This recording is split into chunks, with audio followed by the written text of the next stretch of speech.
عظم الله أجورنا وأجوركم باستشهاد سیدتی فاطمہ زہرا سلام اللہ علیہا۔ اس وقت جو ہے نجف اشرف عراق میں جو ہے آیت اللہ مرجع دینی شیخ بشیر النجف الپاکستانی کی طرف سے جو جلوس ہے وہ اس وقت جو ہے حرم کے قریب پہنچ گیا ہے۔ اس وقت جو ہے اس جلوس کی جو ہے رہنمائی فرما رہا ہے خود آیت اللہ مرجع دینی شیخ بشیر نجفی صاحب۔ اس وقت وہ خود جو ہے جلوس میں جو ہے ننگے پاؤں تشریف فرما ہے، اور جلوس جو ہے اس وقت حرم امیر المومنین کے قریب ہے، اور یہ جلوس جائے گا ابھی حرم امیر المومنین میں، اور امیر المومنین علیہ السلام کو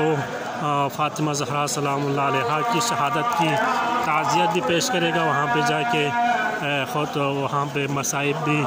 اور مولا امیر المومنین علیہ السلام کی اقدس میں جو ہے تعزیت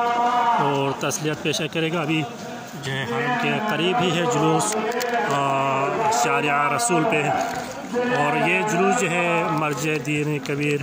آیت اللہ شیخ بشیر نجفی کی مکتب سے یعنی دفتر سے نکلا ہے ابھی،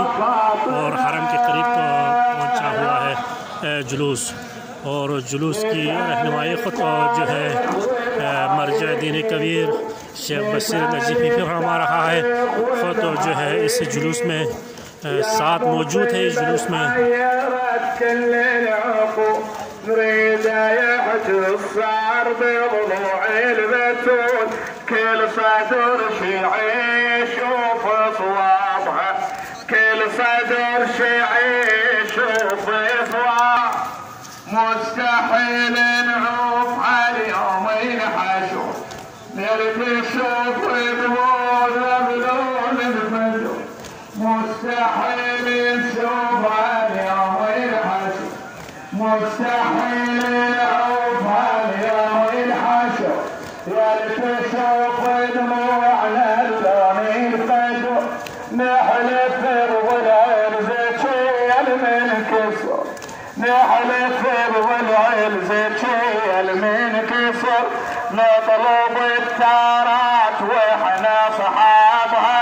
نطلب الثارات واحنا صحابها، يا فاطمة. أريد الأيادي مرفوعة، الله يبارك فيك، الأيادي مرفوعة قدام أمير المؤمنين والصحبيات، يا فاطمة يا فاطمة يا فاطمة يا فاطمة، إيمان غير حبنا والعالم يشوف، واحنا